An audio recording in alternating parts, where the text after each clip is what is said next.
The city of SeaTac in Washington State is ground zero for the big government, big union, big money agenda. Founded in 1989, the city of SeaTac is a modest 10 square miles with one of the West Coast's largest airports, covering nearly half of the city area. It has a population of 28,000 people with only 12,000 registered voters. The city is 55% minority and 20% of citizens living below the poverty level, which makes it one of Washington State's poorest cities. Politically, for most of its existence, this has been a city owned by big public sector unions and the politicians they control in the Democrat Party. SeaTac came to national attention as the first city in the USA to narrowly adopt a $15 per hour minimum wage in 2013, after unions and other special interests poured millions of dollars into the campaign to register voters and sway public opinion. SeaTac was the trendsetter for Seattle and many other cities. SeaTac has been a safe place for big government policies. The city council was loaded with the political A-team, Democrat Party insiders and rising stars. Seen by most conservative political observers as unwinnable because the Democrat Party establishment controlled all the levers of power in the city. As 2015 dawned, 4 entrenched incumbents were expected to cruise to re-election. But something unexpected happened on the road to this year's election.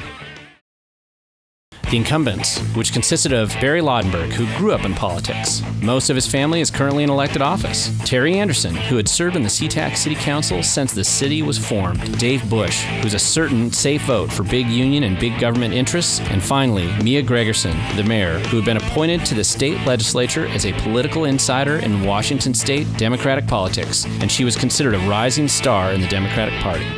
The biggest question mark in the race was Mia Gregerson, because she not only was a sitting council member, she was the mayor, she also is in the state legislature. Why are SeaTac citizens so mad at Mia Gregerson? It's the Forschler 4 to the rescue! Forschler, Siddeley, Steve and Quan! I'm Rick Forschler. I've been on the City Council once before. My name's Michael Stiefkies. I'm an attorney. I've lived in SeaTac since the late 90s. My name is Peter Kwan. I'm Erin Sidderly, and I've lived in SeaTac, Washington for 27 years. I called up a couple guys and I said, hey, let's come on over, let's sit around the coffee table and let's come up with some good ideas. Can we do this? How do we do this? So I get a call from Doug Hill. He invites me over to his house for pizza and stuff, and him and Orrin Wells are there, some other guys, and they have this idea that they want to really help out with the SeaTac City Council races. How I got involved in the Brighter SeaTac campaign was that guys like Doug Hill and his group over there wanted to get together and find a way to fund the project that they were looking at doing.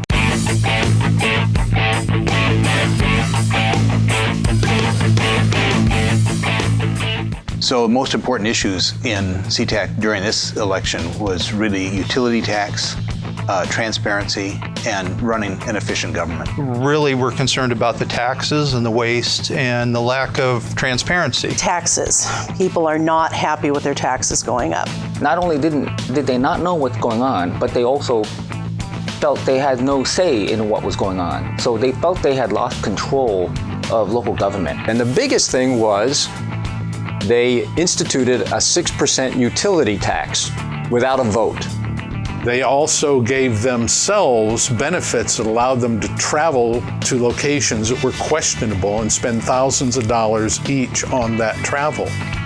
What happened to my utility bills? The SeaTac City Council recently imposed a new 6.5% tax on cable, internet, electricity, telephone, and more, with little or no public input. Then they waste thousands on a trip to Nashville, Tennessee. The old saying is, it's not what you know, it's who you know. We were so blessed to have Orrin Wells with Truth for Washington show up and go, I'm going to be the operations guy. The PAC's set up, Don't worry about a thing. You guys focus on what you need to do. I will cross all the T's and dot all the I's. So we had to have creative talent, which was in abundance from Easy TV. I've been doing political campaigns for a number of years. I've run for office myself, and what I've seen is that so many of the TV ads and the marketing strategies for candidates, it's so formulaic, it's so predictable, and expensive. And what we didn't have a ton of money, but I wanted something that was exciting, something that people would want to watch, something that people would get excited about, maybe talk about. Then the other blessing we had was EasyTVSpots.com. Now here's a point I want to make to everybody, is whether you're selling pizza or aluminum siding or our brand of political conservatism, it's a product. And the beauty of EasyTVSpots.com is they understand consumer products.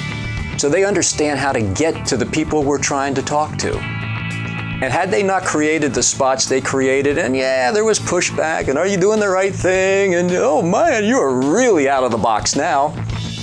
They were brilliant. People talked about them. People reacted to them. People loved them.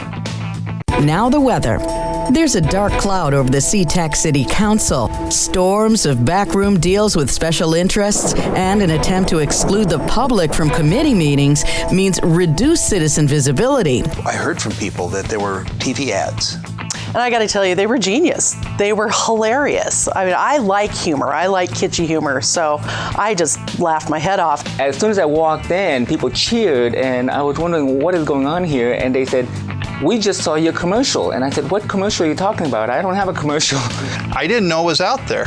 I really didn't. And then I called a lot of people, friends and around SeaTac, and I said, "Hey, have you seen this?" And they all said, "Yeah, we've seen it a lot." Yeah, I'll never forget them. And everybody I know that saw them will never forget those commercials. And they were just really well done. And I was just really surprised that of the quality and the simplicity, and yet they were able to get complex message across in a way that was very easy to understand for the voters, which is super important. Most people in SeaTac had probably very little idea of what was going on with the secrecy and the no transparency and then the utility tax. People didn't even know. And when those commercials started coming out, as we were doorbelling and as we were talking to people on the phone, more and more people knew, "Oh, yeah, I saw your commercial. Is that really happening?"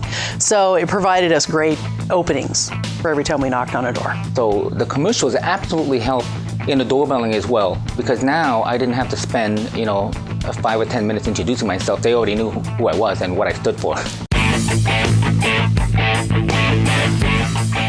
It was a blowout. We took all 4 of those races in an amazing number in what was a Democrat city. We saw the results online, and it was like New Year's Eve. But when it was a landslide, and it was beyond a landslide, it was a blowout.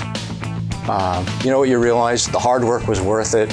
We're winning by 30 points. I mean, 30 points is not a close election. It's not even a blowout. It is beyond a blowout. But it was a great feeling of accomplishment. I couldn't believe what I saw. We not only won, Rick Forster's race, but we won every race. And I just couldn't have been happier. Well, on election night, we had a lot of good news in the House Republican caucus, but the really unexpected good news was to take a urban district in King County, close to Seattle, and sweep away a bunch of Democratic incumbents, including a sitting state representative who was also mayor. We probably had the significant numbers we did because of that other organization, Brighter SeaTac. There's no guarantee.